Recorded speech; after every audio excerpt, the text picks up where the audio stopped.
Buenas noches. Como todos los días, el tren se pone en movimiento y como les habíamos anunciado en el día de ayer, ya está sentado en el vagón de los invitados el periodista Hugo Gambini, un periodista de larguísima experiencia en diferentes medios, ha pasado por Crítica, El Economista, La Vanguardia, Crónica, Panorama, Siete Días, Primera Plana, La Opinión, Clarín, La Nación, para los más antiguos hasta revistas que son difíciles de recordar, salvo para los que tienen una edad largamente superior a los 60, como Leoprán, Idea y Lea.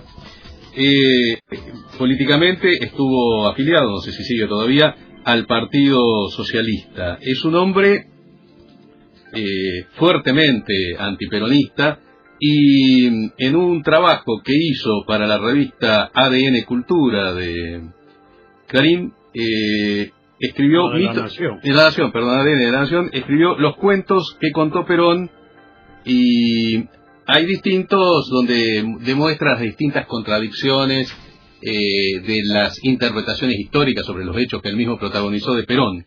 Pero hay uno, porque soy contemporáneo de esos hechos, que me llamó poderosamente la atención.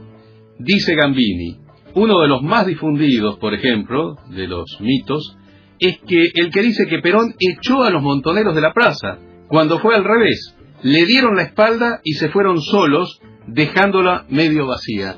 Nunca escuché esta interpretación que usted hace de un hecho que ocurrió el 1 de mayo del año 74. ¿Cómo fue eso? No es una interpretación. Es lo que yo escuché de los montoneros. Me lo contaron ellos. Yo no invento nada ahí. Me contaron cómo prepararon la ida a la plaza. No se podía llevar carteles, le habían dicho no traigan carteles, la bandera argentina, nada más. Llevaron los carteles enrollados y sacaron en la mitad del acto, sacaron uno que decía montonero, bien grande. Y además estaba todo preparado para no dejarle hablar a la señora de Perón, a Isabelita. Tan es así que había un cantito que yo me acuerdo porque era muy popular, que decía, si Evita viviera, Isabel sería copera. Bueno, cantaban eso, lo estuvieron agrediendo todo el tiempo, lo agredieron a Perón, le agredieron a ella, hasta que Perón se enchinchó, le dijo que eran unos imberbes, unos estúpidos, ahí se ofendieron y se fueron, y dejaron la plaza medio vacía. Digamos, la interpretación política es cuando Perón le dice imberbes y estúpidos, es como decirle, bueno, muchachos, con ustedes se cortó la cosa, hasta acá llegamos. ¿Pero eso es echarlo? No, eso le dijo eso. Los otros se fueron directamente pensando que se iban a ir de la plaza. No querían irse, porque querían quedarse y querían que Perón los apoyara. Como no los apoyó, ¿cómo no va a apoyar? Y los tipos estaban insultando, diciendo de todo. Perón directamente los insultó ahí y bueno, y se fueron, chao. También es verdad lo que usted dice, pues se recuerda, se escribió, quizás, no sé si lo tengo en mis oídos o no, pero en el sentido de que le gritaban al propio Perón que estaba lleno de gorilas el gobierno popular. ¿Qué pasa, general? Que está lleno de gorilas el gobierno popular. Exactamente, sí. Ahora, usted, Gambini, que ha escrito 3 voluminosos tomos acerca de la historia del peronismo. Si yo le digo que Perón era un contragolpeador temible y que posiblemente los montoneros no llegaron a apreciar esa característica de Perón, cuyas frases más estruendosas, efectuadas ante plazas colmadas, fueron generalmente como réplicas a otras cosas. ¿Usted acuerda con esto que estoy diciendo o no? No te entendí. Claro, por ejemplo, Perón ha llegado a decir ante multitudes, a los enemigos de injusticia, ustedes que piden leña, ¿por qué no empiezan a darla? Sí. Pero todo eso fue en líneas generales como porque le colocaron una bomba en la plaza, o había era un contragolpeador temible, más que un hombre que tomaba la ofensiva. Sí. Ir a prepotearlo a Perón a la plaza, a gritarle esto, que efectivamente usted recordó, lo que recordó Gerardo, era no apreciar que ahí se iba a desplegar la cualidad o la virtud más característica de Perón. Digamos, vos me decís que no lo entendieron a Perón. Sí, creo que bueno, sí. no lo entendieron nunca. Nunca lo entendieron. Perón era fascista. Y estos querían que Perón hiciera la revolución socialista. ¿Cómo va a ser la revolución socialista un general fascista? Estamos todos locos. Pero, ¿qué es eso, viejo? Eso no entendieron. Gambini, pero a tantos años del 55 y de los dos primeros gobiernos peronistas, ¿es posible considerar que el peronismo es solamente esa caracterización o la caracterización de fascista? Perón era fascista, lo dijo. Yo soy admirador de Mussolini. No, una cosa es ser admirador de Mussolini en un determinado contexto y otra cosa ser caracterizado. El fascismo es algo mucho más serio desde el punto de vista político, más allá de todas las críticas que uno le puede efectuar, si fuera meramente fascista, ¿por qué se produce el golpe del 55 y por qué es el único político en la historia argentina que estuvo... Para vos estás hablando del 55, ¿por qué no hablamos del 45? Bueno, hablemos del 45. Y bueno, yo te digo, en el 45, cuando Perón sube, legítimamente gana las elecciones, por errores de los otros y porque él tuvo la virtud de tener el poder y usarlo. En las primeras elecciones democráticas. Las primeras elecciones democráticas, sí. Donde él tenía pues no tenía partido político, porque el partido era muy miserable, era muy pequeño, lo tenía Cipriano Reyes el partido. Pero él tenía una secretaría de trabajo y previsión en cada provincia y una sucursal del correo, a donde se ocupaban de llevar las boletas, porque si van a llevar la boleta, ¿quién te vota? Bueno, eso lo tenía Perón y lo usó muy bien. Tenía gente en el correo, tenía gente en la formación, los militares manejaron todo. El 17 de octubre, que Perón parece como el gran líder, no es el gran líder, es el gran líder como figura, no hay ninguna duda. Los obreros van a pedir que lo traigan a Perón. Pero ¿quién lo hizo el 17 de octubre? Cipriano Reyes movilizó a los sindicatos. El que después fue canciller, Bramoglia movilizó a los políticos, que había algunos que dudaban.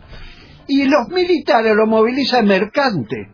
Mercante es el que logra que el ejército que estaba dividido se una todo detrás de Perón. Era la salvación de ellos.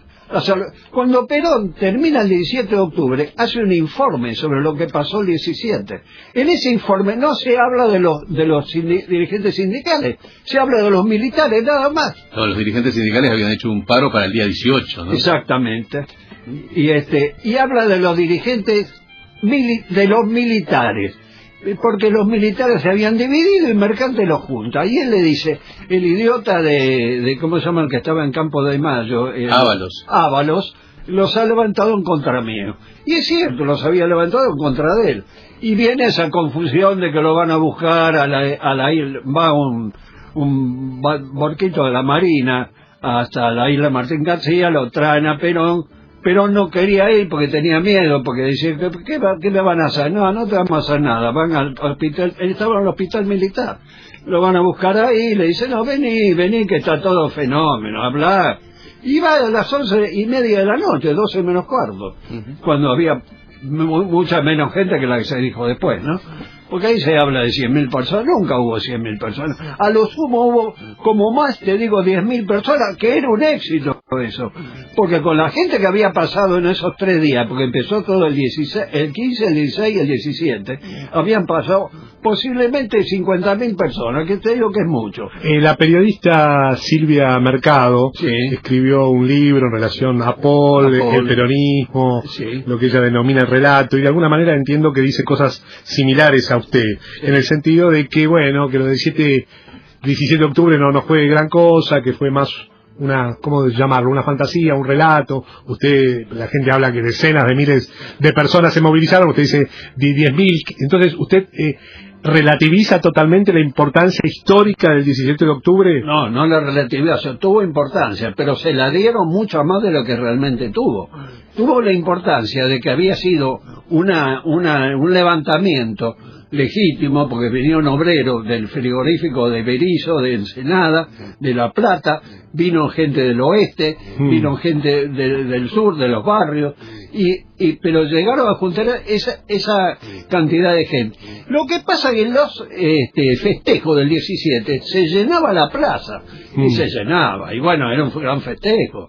Además, bueno, se trabajaba, había que pagarlo igual, se iban los... Pero bueno, a nivel político quedó en la historia, el peronismo sigue, claro, después de 70 años, de alguna manera vivito y coleando, y se sigue hablando del 17 de octubre, claro, y de los que pusieron las patas en la fuente. ¿Eso también usted lo relativiza o fue verdad? No, relativizo, hay una foto de eso, están los tipos con la pata en la fuente, y lógico, si tenían calor.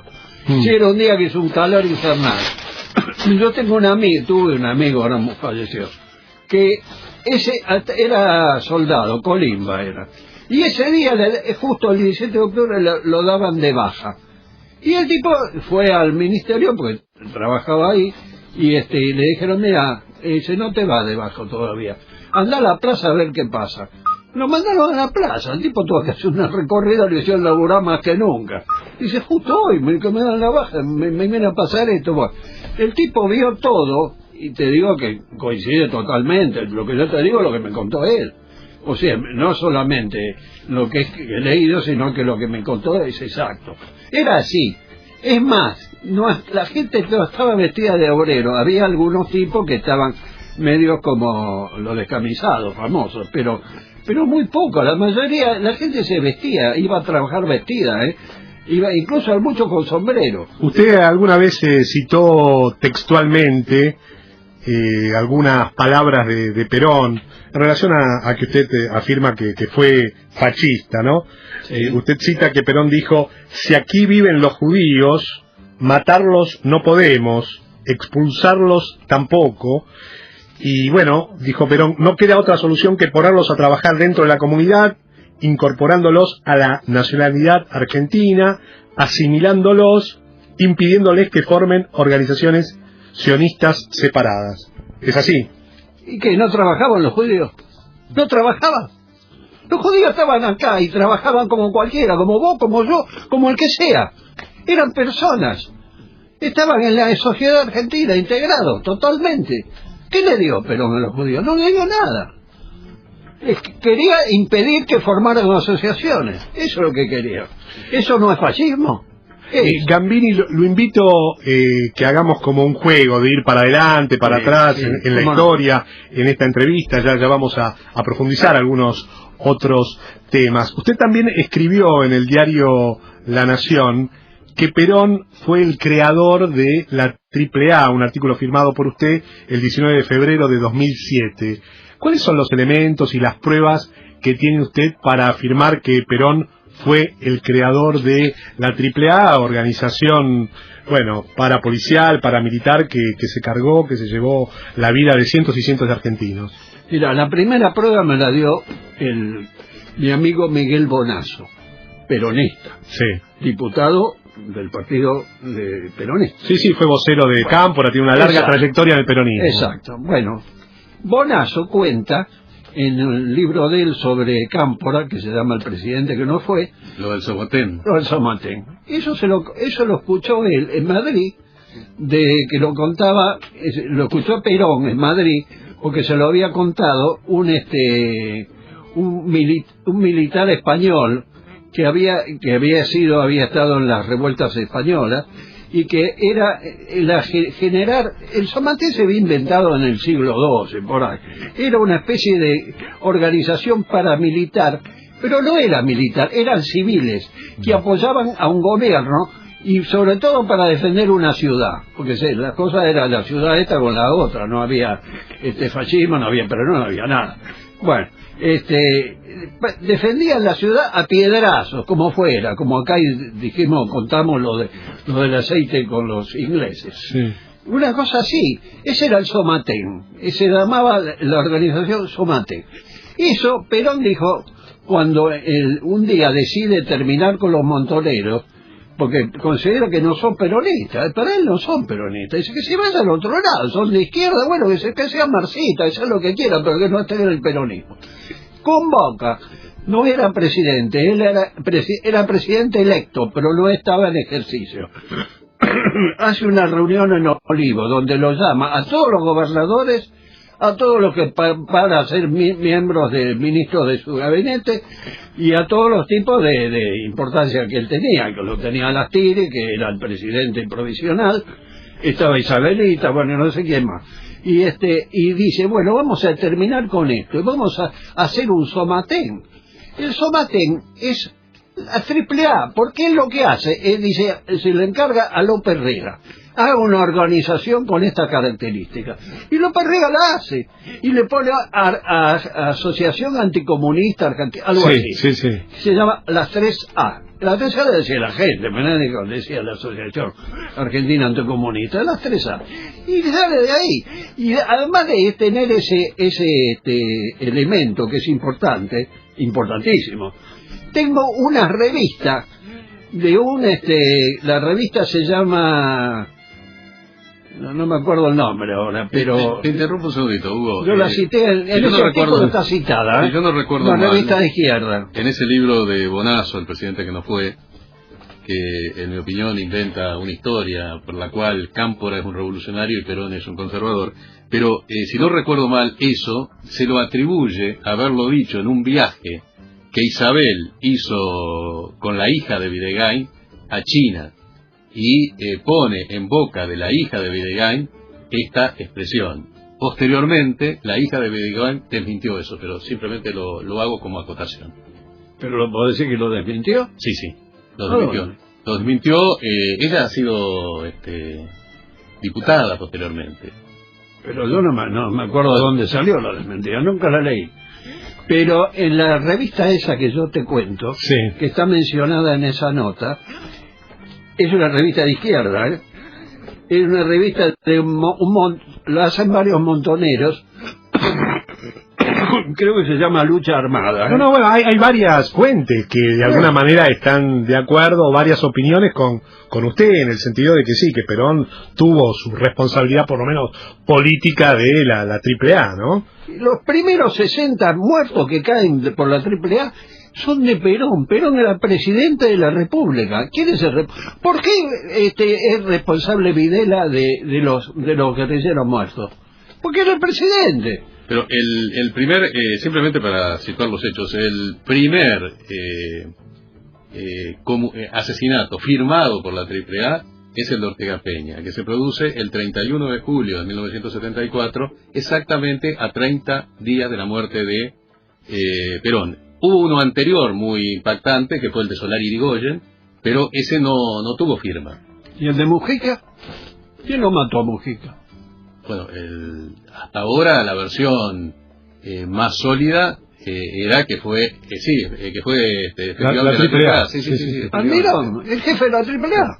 Bueno, lo estás escuchando al periodista que tiene muchísimos libros escritos, Hugo Gambini, justamente escribió sobre peronismo, también tiene un libro sobre el Che Guevara, se define como, bueno, entre otras cosas, como antiperonista, ustedes lo han escuchado, califica a Perón de fascista, relativiza la cantidad de gente que participó del 17 de octubre, y bueno, como también lo han escuchado, acusa a Juan Domingo Perón de ser el creador de la AAA. Vamos a hacer una pequeña pausa, Si se quieren comunicar al 5275-0770, se ponen como seguidor también vía Twitter, @Gerardo Yomal, y nos escriben, y Hugo les da un celular. 1551-74-94-21. Hacemos una pausa y ya seguimos dialogando con el periodista Hugo Gambini.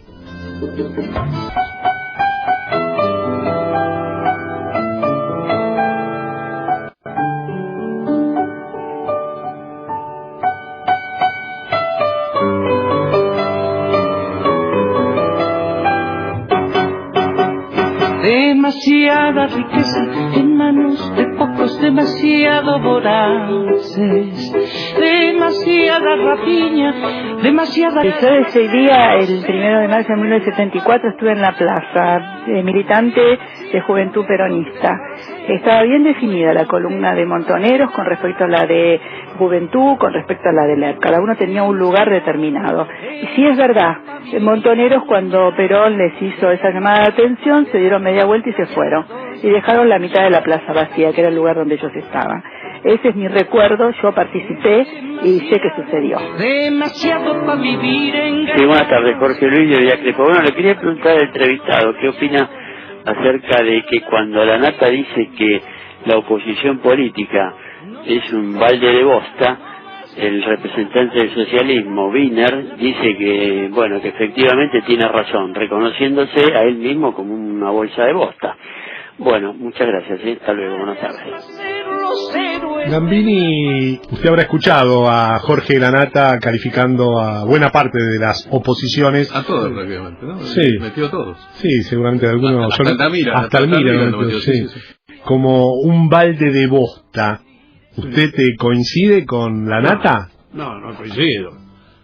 Hace rato que no coincido con la Nata. Ah, sí, hace rato. Sí, porque tuve un problema con la Nata. Ah, sí. Sí, el que lo cuenta es Majul, en el libro que escribió sobre la Nata, dice que hay algo que no se conoce, que fue un problema de plagio que hubo. En el libro Argentinos de la Nata, tomo 2, sí, tomó de mi libro El Che Guevara y de mi libro Historia del Peronismo, tomó capítulos y los reprodujo tal cual. ¿Así directamente capítulos? Te voy a decir cómo fue. Él me cita. Sí. Porque él se salva con que cita. No solo hay que citar, pues yo puedo citar al Quijote y lo copio entero, pero no es mío el Quijote. Bueno, entonces es una manera de hacer el plagio y disfrazarlo.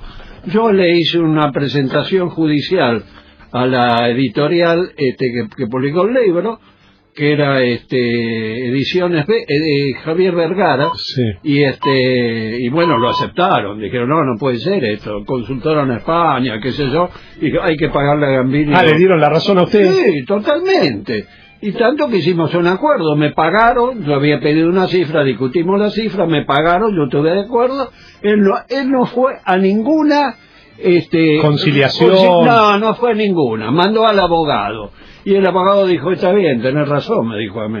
El plagio, visto irónicamente, es una admiración extrema de quien se plagia, ¿no? Sí, claro, sí, es cierto. Pero, bueno, tenés que saber lo que hacer, porque te mandas una de esas y quedás pagando para toda la vida. No es el único caso, con Silvén pasó lo mismo. No sabía. Silvén, sí, es el otro caso del plagio de la Nata. Vamos a hacer una pequeña pausa y ya seguimos en este reportaje con el periodista y escritor Hugo Gambini. Peronismo, 3 tomos, la biografía del Che Guevara, y quedó una pregunta sin contestar.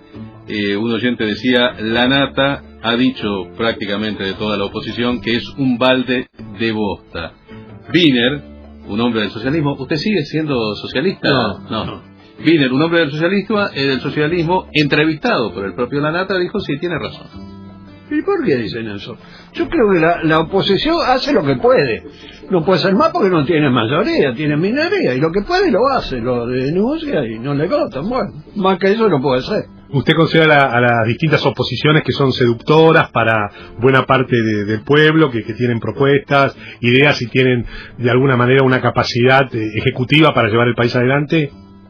Yo pienso que cada partido tiene sus militantes y lo que están en contra del gobierno son opositores, pero son distintos partidos. Creo que sumando todo, hace una oposición que, bueno, cuando haya elecciones se va a ver cuánto tienen, pero no puede hacer más de lo que hace, porque no tiene mayoría en las cámaras. Esto es democrático, legítimo, es así. Cuando usted, por ejemplo, alguien le puede decir, bueno, Gambini es un gorila, ¿usted lo asume o lo niega? ¿Le gusta o no le gusta la palabra? Lo asumo totalmente. ¿Qué es el gorila? A ver, explícame. Sí, un antiperonista recargado, digamos. Sí, recargado. Porque la palabra gorila viene de un programa de radio. Sí, de la revista de Delfar, de la revista Dislocada. Y del gordo Camarota, claro, que era el que hacía... libretista. Claro, que lo sacaron de una película. Una película donde... Clark Gable. No me acuerdo quién era. Claro, al oír ruidos de la selva, Sí. el protagonista decía, deben ser los gorilas, deben ser. Claro, cantaba, y con eso hicieron, no cantaba, lo decía, y Sí. con eso hicieron un cantito. Sí. Lo que pasa que eso se dio justo cuando apareció la Revolución Libertadora. Por el 54, más o menos. No, el 55. Bueno, empezó en el 54, pero en el 55 estaba muy de moda. Cuando no se sabía qué ruido había en una casa, decían, deben ser los gorilas, deben ser... Era una joda que había.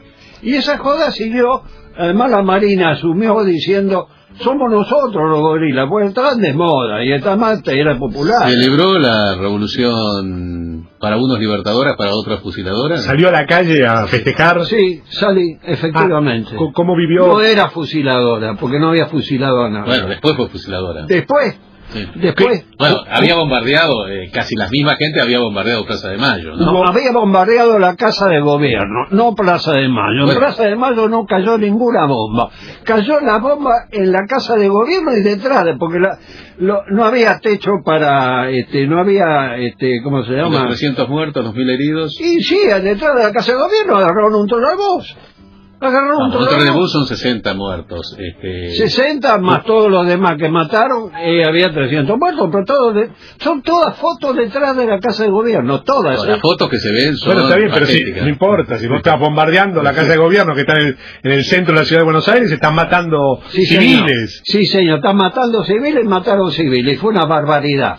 Pero decir que se bombardeó Plaza de Mayo hace pensar que la plaza estaba llena y que no es así. Había un acto. No había un ningún acto, sí. Se iba a hacer un acto y se postergó el acto. Pero- se postergó. Gambini, cuéntenos cómo fue su alegría. Usted salió a la calle en el Primero te voy a 55. contar una cosa. Sí. Perón podía haber evitado eso si se fue de la Casa de Gobierno, pues se fue al Ministerio de guerra. Pero no dijo nada, no dijo van a venir a atacar. Si él decía, inmediatamente los militares protegen la zona. Tal vez no imaginó que iban a bombardear. ¿Y qué venían a hacer? Lucero le dijo, hay una insurrección. Bueno, son dos cosas distintas. No, en la Argentina nunca había pasado. Ese fue el bautismo de fuego de la parte aérea de la aviación naval, ¿no? Fue su bautismo, un bautismo lamentable, bombardeando a su propia gente. Pero bueno, cuéntenos su momento de alegría, de cierta... Yo estaba en mi casa, estaba en el barrio. cierta liberación. No, pero estaba en mi casa, yo vivía en Floresta, ¿no? En Floresta, yo lo único que sabía, porque escuché la radio, nada más. Pero digo, el momento que usted se entera que cae el presidente constitucional elegido por buena parte de los argentinos, cuéntenos, ¿cómo lo vivió? El presidente constitucional se tenía que ir, porque no puede ser que estuviera diciendo las cosas que decía. Acababa de mandarse el discurso del 5 por 1. ¿Cómo puede gobernar un tipo diciendo vamos a matar a 5 de las de ellos por cada uno que caiga de los nuestros? Eso no es un presidente, perdonadme. Si ese tipo lo echa, que está bien echado.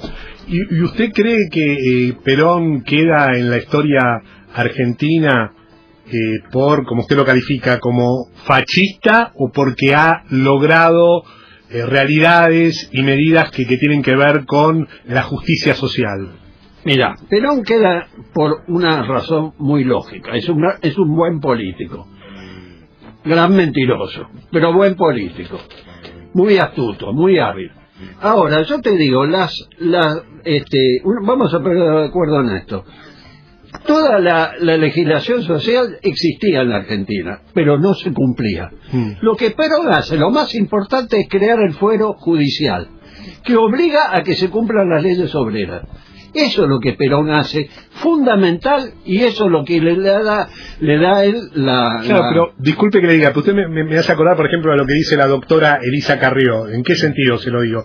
Que ella dice, bueno, yo generé y creé la asignación universal por hijo, pero bueno, la aplicó el kirchnerismo. De Carrió no se van a acordar. ¿Se van a acordar de Néstor Kirchner o se van a acordar de Juan Domingo Perón? Digo, no sé, es así. Sí, pero ¿qué tiene que ver conmigo? No tiene nada que ver. Pero digo, ¿quién se lleva los méritos? ¿Quién recuerda a los líderes políticos? Bueno, justamente por los hechos, por... Es lógico, si creó los fallos judiciales, Fuero judicial. El tribunal, sí, para cumplir la ley.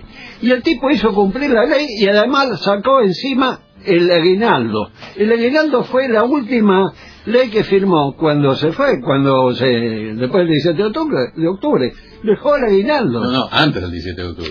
El 8 de octubre. Está bien, pero después del 17 se va Perón. Sí, claro. Bueno, ahí donde se va queda queda el aguinaldo, que lo implanta Farrell. Pero evidentemente Farrell no era ningún ingenuo, Farrell hacía lo que decía Perón. Gambini, acá la gente vía Twitter escribe, el señor Néstor Silva Ceballos dice: Jaureche prologa los 400 días de Perón y dijo, el partido se iba a llamar Nacionalsocialismo y se cambió por Justicialismo.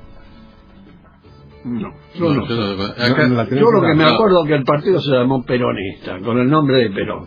Y se llamaba de otra manera, Partido de la Unificación. Claro, pero eso, cuando disolvió a todos los partidos que constituyeron el Frente, donde estaba el Partido Laborista. Donde se cabrió siempre los reyes. Exactamente. Alicia dice, hace mucho tiempo que no escuchaba la voz de Hugo Gambini.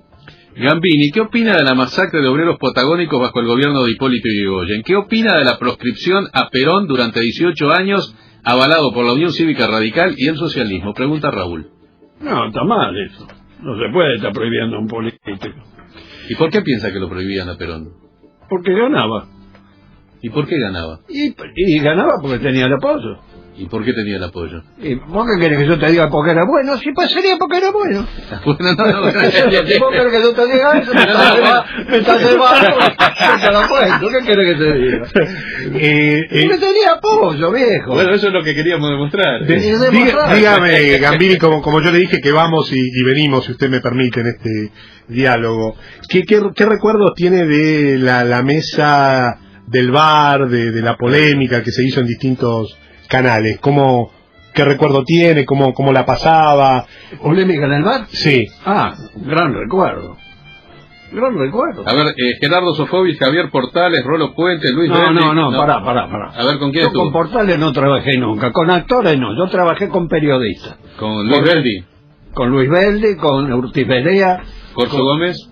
Con Corso Gómez. ¿Y usted qué papel jugaba? ¿Y qué era? ¿Como el intelectual de la mesa? No era ningún papel, yo era uno más, porque Sofovich me llamó y me dijo, mira, vamos a te llamar para hacer polémica. Le digo, pero yo no soy actor. No lo vamos a hacer con actor, lo vamos a hacer con periodistas porque la realidad se ha superpuesto a la ficción. Y ahora dice, lo que conviene es discutir. Y yo, pero yo no voy a defender al gobierno. Me dice, no, al gobierno lo voy a defender yo, me dijo Sofovich Menem. Sí. Vos defendés lo tuyo, defendés el radicalismo. Yo no soy radical, pero vos tuviste en el gobierno radical. Usted fue funcionario, ¿no? Presidente de Telan, exacto. Estuve 4 meses, pero bueno, estuve ahí. Bueno, defendés tu gobierno. Bueno, yo lo voy a defender. Entonces yo cuando lo atacaba lo defendía, nada más. Y dígame, pensando para adelante, y disculpe la pregunta, ¿cree que los tres que estamos acá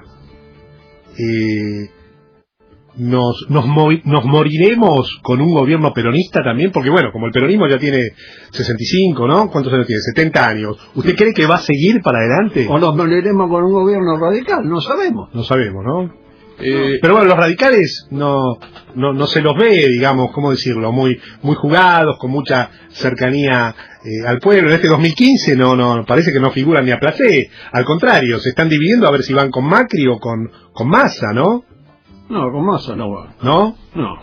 Y este señor Gerardo Morales allá en el norte que sacó una fotito. Pero no hizo nada, sacó una foto, nada más. Usted dice que... ¿Y con Macri cómo lo ve? Con Macri lo veo más parecido. ¿Cómo vivía usted en Primera Plana cuando Primera Plana hacía campaña en contra del gobierno de Ilia? Totalmente en contra, pero yo era un piojo y no tenía ninguna influencia. ¿Sabés quién era el tipo que le decía de todo a los directores de la revista? Osiris Troiani. Osiris Troiani defendió el gobierno de Ilia. Que era el analista internacional de la revista. Y nunca lo dejaban escribir sobre política argentina, porque estaba en contra del gobierno. Entonces Osiris decía, estamos cometiendo un error que es muy conocido. Estamos serruchando la rama del árbol donde estamos sentados, nos vamos a caer. Y nos caímos. Evidentemente no le dieron pelota a Osiris Troiani. No. A mí tampoco yo ni hablaba, pues no me daban bola. Bueno, pero está bien. Hay que recordar que más que Primera Plana, la segunda revista de Timerman confirmado, ahí era fuertemente golpista. No tengo nada que ver con Sí, más buena parte del sindicalismo, ¿no? Como por ejemplo Tacones entre ellos, ¿no? Escúchame, yo entré a la Casa de Gobierno el día que asumió Onganía. Ah, ¿usted estaba ahí? No estaba, estaba en la calle. Yo dije, a ver si puedo entrar, y entré. Y nadie me pidió ninguna credencial. Entré como a mi casa. No te dio que abrir la puerta porque estaba abierta. ¿Ilia se fue en un taxi, Sean Ditela? Sí, Ya se había ido, Ilia. Ya, eso fue 2 días después. Cuando asumió Onganía fue 2 días después. La noche del 28 de junio al Exactamente. 29, ahí se fue. Pero Bueno, y cuando entré, espérate, lo vi entrar. Estaban todos los sindicalistas, todos, todos. No faltaba ninguno, festejando. Bandor se puso corbata. Sí, todos. Además, ¿sabe cómo entró Onganía? Del brazo de Cayano, para hacer el matrimonio que se casaba o festejaban la boda de oro. Entró Cayano. Y después entró en carroza a la sociedad rural. Eso después. Timerman, usted trabajaba en Primera Plana y en Crónica simultáneamente. Sí. Y Timerman le dijo, en Crónica, escriba para Crónica. Y aquí, para Primera Plana, escriba para Primera Plana. Porque si lo hace al revés, lo van a echar de los dos lados. ¿Cuál fue su relación con Timerman? No, la relación fue buena. Lo que pasa es que yo me había equivocado en una empresa. Y él me dijo, no, ¿cómo me pone esto? Me dice, usted está loco. me va a quedar un problema. Entonces me dijo, ¿usted trabaja en Crónica? Bueno, en Crónica escriba para Crónica. Acá para Primera Plana, si no lo van a echar de los dos lados. Usted padeció una anécdota que siempre se refiere a Timerman, creo que en La Opinión, que un periodista traía 4 hojas de una nota, rompía 2 y le decía vuelva y escriba de nuevo.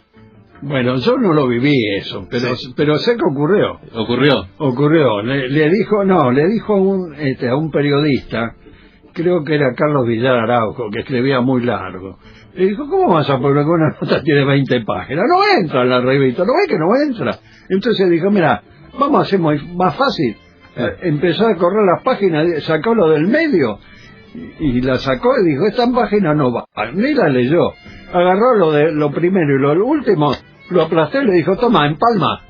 Deme un periodista que usted admiró tanto en Primera Plana como en La Opinión, 2 de las máximas creaciones de Timerman. En Primera Plana, Ramiro de Casafell, un periodista extraordinario, como director, como periodista. Una memoria increíble y se escribía en la revista El Solo, nosotros escribíamos en la revista, él la reescribía, así que todo lo que estaba mal lo tocaba de nuevo. Ramiro de Casafella, que después tuvo una situación complicada cuando formó parte de los interrogatorios de Camps y aparece junto con Jara acusándolo a Timerman, ¿no? Hubo un problema, sí, pero eso pasó. La verdad que de eso no me acuerdo, no lo sé. Gambini. Y en La Opinión, ¿de quién recuerda? Pero hay otro de Primera Plana, Ernesto Shaw, un caballero de la pluma, un tipo que escribía como los dioses y sabía todo. Sobre cultura, cine, teatro. Volviendo al 45, un periodista hace poco que falleció, que se llamaba Claudio Díaz, le hacía alguna crítica y comentaba, por ejemplo, lo siguiente: el diario de los Gainza Paz era financiado por la Embajada de los Estados Unidos. Gambini no cuenta que el 17 de octubre de 1945 un grupo de francotiradores ametralló desde la terraza del diario Crítica al pueblo que retornaba a sus casas tras haber conseguido la liberación de su líder, provocando la muerte de Darwin Passaponti y un amigo. En casi medio siglo de militancia periodística y ensayística, Gambini, un observador que hace de la historia peronista una crónica policial, apenas logró encontrar en los 10 años de dictadura, según sus propias palabras, 2 muertos, ambos por abuso de la policía. Es decir, hubo... que no es cierto, yo lo puse a Passaponti. En el libro mío sobre el terrorismo pongo la muerte de Darwin Passaponti. Pero ¿cuántos muertos hubo en el gobierno peronista del 45 en adelante? ¿Cuántos torturados? ¿Cuántos muertos? Mira, yo te digo, los muertos empezaron en el 45 y que él era Félix Luna. Ahí están todos. Y después del 45 hubo torturas, las telefónicas, Sí. los telefónicos, las telefónicas. La sección especial. La sección Sí, especial. sí. La sección especial eran dos tipos que eran Lombilla y Amoresano. Y el jefe de ellos era un gendarme que se llama Solveira Casares, que Perón le había dado un despacho en la casa de gobierno, cerca de él. Era el jefe de Lombilla y de Amoresano. Cuando estos dos no sirvieron más, trajeron a los hermanitos Cardoso. Sí. También debajo de Solveira. Pero bueno, sin guarda, justificar. aparte de Ingalinera, ¿quién? Sin justificar, digamos, esto que usted está contando, y está escrito y está documentado. Me imagino que un régimen fascista hubiera liquidado a cientos y cientos de personas. No, porque no está escrito que los fascistas tienen que liquidar a cientos de personas. Yo te digo fascismo en el sentido ideológico, nada más. Hay lo que Perón copió de Italia fue lo que acá llaman el Movimiento Obrero Unificado, que es la CGT, como está organizada la CGT y como está organizado los sindicatos, está copiado de Italia, está copiado de la cosa fascista de Italia. Es totalmente igual. Vamos a hacer una pequeña pausa. Nos vamos con un testimonio. A mi hija, una compañera de estudios en la esquina de México y Lima, con los ojos llenos de lágrimas, me dijo, no se echó, era una piba militante como las de hoy. Una pausa y ya volvemos.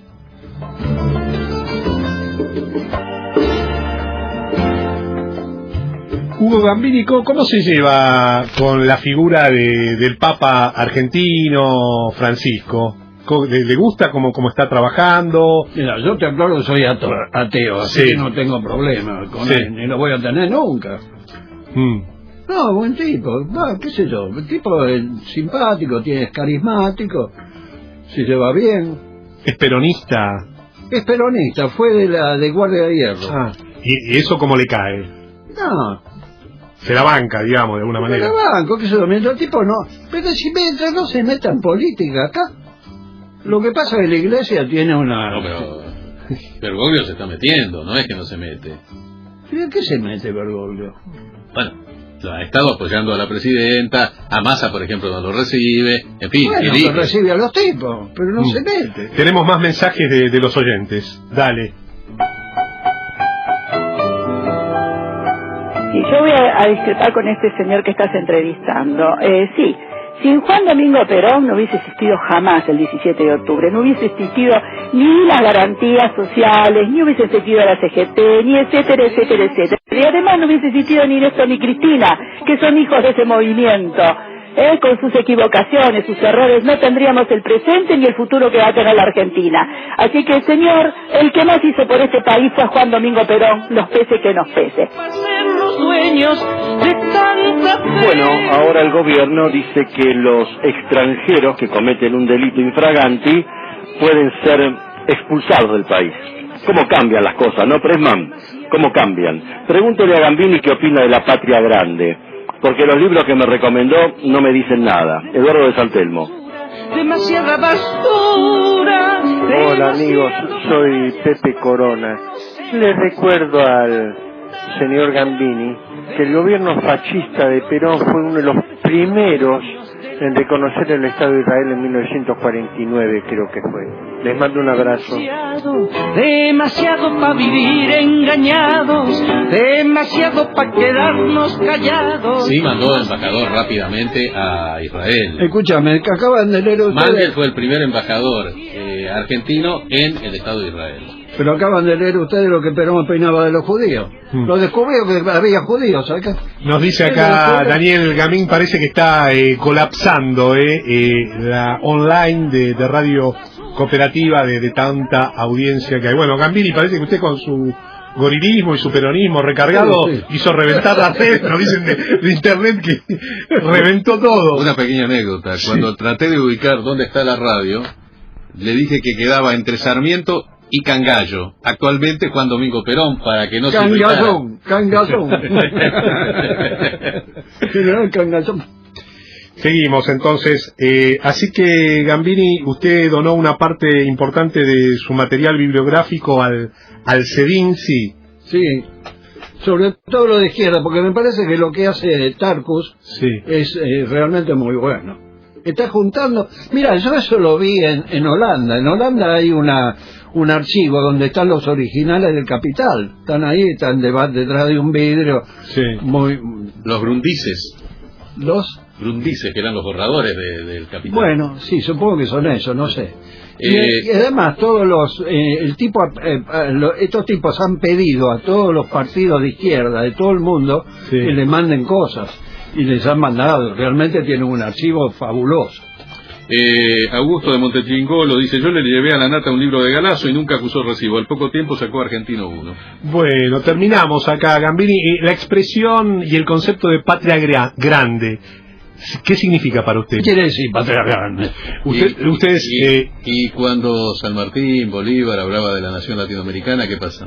¿Qué pasó con San Martín? Preguntale a los ingleses qué pasó con San Martín. ¿Y qué era? Es la misma posición de suponer que porque fue en un tren blindado, Lenin era agente alemán. No, yo no dije eso. Bueno, eso lo decís vos. No lo dije. Es el mismo razonamiento. No es el mismo razonamiento. Gambini, muchísimas gracias por subirse al tren y prestarse a este diálogo picante. Bueno. Nos reencontramos con ustedes mañana a las 7 de la tarde, como todos los días con el tren. Gracias. Gracias a ustedes. Chao.